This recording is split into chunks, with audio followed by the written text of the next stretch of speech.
தஞ்சை தமிழ் பல்கலைக்கழக ஓய்வு பெற்ற அலுவலர் நிலை பணியாளர்கள் சங்கம் சார்பில் காத்திருப்பு போராட்டம் தமிழ் பல்கலைக்கழக வளாகத்தில் நேற்று நடைபெற்றது.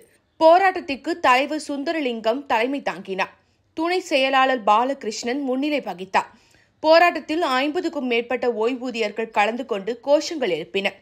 பின்னர் போராட்டத்தில் ஈடுபட்ட சுந்தரலிங்கம் கூறுகையில், தமிழ் பல்கலைக்கழகத்தின் வளர்ச்சிக்கு பல ஆண்டுகளாக உழைத்து ஓய்வு பெற்ற பணியாளர்கள் 120 பேருக்கு மாதந்தோறும் ரூபாய் 1.25 கோடி ஓய்வூதியம் வழங்கப்பட்டு வந்தது.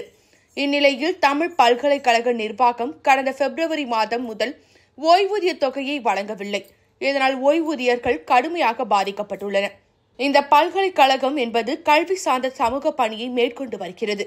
இது லாப நோக்கமற்ற ஒரு முக்கிய தமிழ் பல்கலைக்கழகத்துக்கு முக்கியத்துவம் அளிப்போம் என கூறி வரும் தமிழக அரசு இந்த பல்கலைக்கழகத்தின் வளர்ச்சிக்காக பாடுபட்ட ஊழியர்களுக்கு ஓய்வூதியம் வழங்காமல் இருப்பது வேதனைக்குரியது என கூறினார்.